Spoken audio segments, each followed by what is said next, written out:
महाभारत में कर्ण ने अंत तक क्यों नहीं छोड़ा दुर्योधन का साथ, जानिए रहस्य। महाभारत कथा के अनुसार कर्ण दुर्योधन को अपना परम मित्र मानता था, क्योंकि दुर्योधन ने कर्ण को हमेशा ही जाति कुल से ऊपर उठकर एक योद्धा माना था। यही कारण था कि दुर्योधन के इतने बुरे काम करने के बाद भी कर्ण ने दुर्योधन का साथ नहीं छोड़ा। महाभारत में कर्ण का नाम एक ऐसे योद्धा के तौर पर जाना जाता है जिन्होंने कौरवों के साथ युद्ध किया था, लेकिन फिर भी अपनी कर्तव्यपरायणता, दानवीर होने के लिए कर्ण का नाम आज कलयुग में भी सम्मान के साथ लिया जाता है। कर्ण को दुर्योधन का परम मित्र माना जाता है। कुंती और सूर्यदेव का पुत्र होने के बाद भी कर्ण को कई बार अपमान सहना पड़ा था, क्योंकि कर्ण से जुड़ा यह रहस्य बहुत कम लोग जानते थे कि कर्ण सूत पुत्र नहीं बल्कि कुंती पुत्र है। महाभारत की कथा के अनुसार जब भीष्म पितामह बाणों की सैया पर लेटे थे तो कर्ण ने उन्हें यह रहस्य बताया था, और तब भीष्म पितामह ने अंत समय में एक उद्देश्य की पूर्ति की इच्छा को लेकर युद्ध करने के लिए कहा था। आइए जानते हैं कि बाण सैया पर लेटे भीष्म ने कर्ण से क्या कहा। शिखंडी की मदद से अर्जुन ने कुरुक्षेत्र की रणभूमि पर युद्ध के 10वें दिन भीष्म पितामह को बाणों से घायल करते हुए उनके लिए सरसैया बनाकर लिटा दिया था। भीष्म को इच्छा मृत्यु का वरदान प्राप्त था, इसलिए इतना घायल होने के बाद भी भीष्म पितामह के प्राण उनके शरीर से नहीं निकले। भीष्म पितामह प्राण छोड़ने के लिए सूर्य उत्तरायण की प्रतीक्षा करने लगे। युद्ध का 10वां दिन समाप्त होने पर सभी योद्धा रणभूमि को छोड़कर अपने अपने शिविर में वापस लौट गए, जबकि भीष्म पितामह सरसैया पर आंख बंद करके लेट गए। कर्ण ने जब भीष्म पितामह की यह स्थिति देखी तो वह भयभीत हो गए और उसी अवस्था में भीष्म पितामह के निकट जा पहुँचे। जिस समय वह वहाँ पहुँचे, सरसैया पर लेटे भीष्म पितामह के नेत्र बंद थे।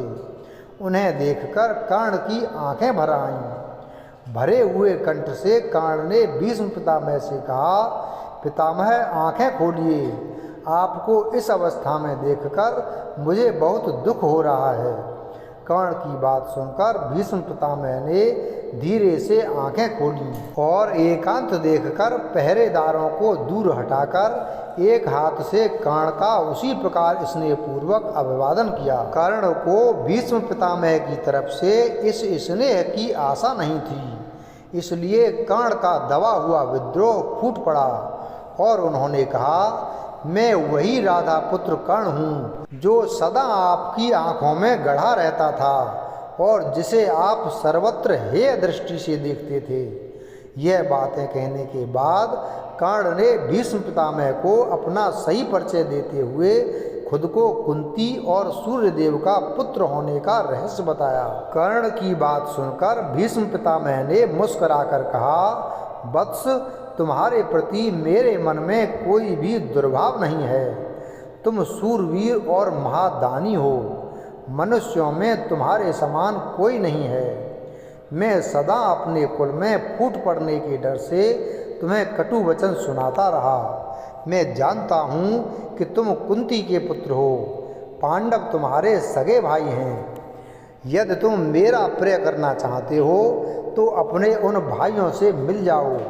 मैं चाहता हूँ कि मेरी मृत्यु के द्वारा ही यह बैर की आग बुझ जाए और इस धरा के सारे राजा मिलकर रहने लग जाएं। भीष्म पितामह की बात सुनकर कर्ण ने मुस्कुराते हुए कहा, आप जो कुछ कह रहे हैं उसे मैं जानता हूँ। मुझे अपने जन्म का रहस्य ज्ञात है, लेकिन माता कुंती ने तो मुझे पानी में बहा दिया था और एक सूत सज्जन ने मुझे पाल पोस कर बड़ा किया।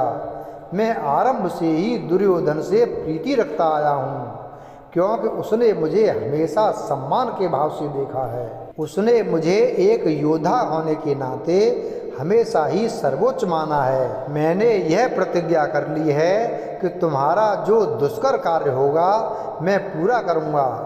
दुर्योधन का ऐश्वर्य भोग कर मैं उसे निष्फल नहीं करना चाहता। जैसे श्री कृष्ण अर्जुन की सहायता करते हैं वैसे ही मैं भी हमेशा दुर्योधन की सहायता करना चाहता हूँ। कर्ण ने कहा कि वे इस तरह से दुर्योधन का हित करने के लिए दृढ़ प्रतिज्ञ हैं। यह युद्ध तो होकर ही रहेगा, इसे कोई नहीं टाल सकता। मेरी इच्छा है कि मैं आपकी आज्ञा लेकर युद्ध करूं, इसलिए निवेदन है कि आप मुझे युद्ध करने की आज्ञा दें। मैंने क्रोध के आवेश में आकर अगर आपके साथ कभी भी कोई दुष्टता की हो तो मुझे माफ़ करें। कर्ण को युद्ध के लिए कटिबद्ध देखकर पितामह भीष्म ने कहा, कर्ण, यदि यह भयंकर बैर अब नहीं छोड़ा जा सकता तो मैं तुम्हें आज्ञा देता हूँ, तुम स्वर्ग प्राप्ति की इच्छा से युद्ध करो। इस पर कर्ण भीष्म पितामह को प्रणाम कर दुर्योधन के पास चले गए।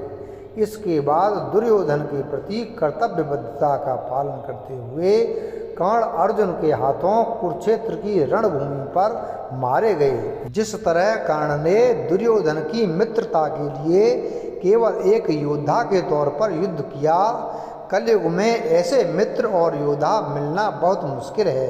अब आइए जानते हैं जिंदगी भर अपमान झेलने वाले कर्ण का जन्म कैसे हुआ। कर्ण का जन्म महाभारत की कथा के अनुसार कुंती को मिले एक वरदान से हुआ था। जब कुंती अविवाहित थीं तो दुर्वासा ऋषि के वरदान से उन्होंने सूर्यदेव का आवाहन किया था, जिससे कर्ण का जन्म हुआ था। कुंती ने दुर्वासा ऋषि की सेवा करके उन्हें प्रसन्न किया था। ऋषि ने उन्हें वरदान दिया कि वे किसी भी देवता का स्मरण करके पुत्र प्राप्त कर सकती हैं। कुंती ने उत्सुकतावश सूर्यदेव का स्मरण किया और उनकी कृपा से कर्ण का जन्म हुआ। कर्ण का जन्म कुंती के विवाह से पहले हुआ था, इसलिए लोकलाज के डर से कुंती ने उसे नदी में बहा दिया। हस्तिनापुर के सारथी अधिरथ ने कर्ण को नदी से उठाया और उसे पाला।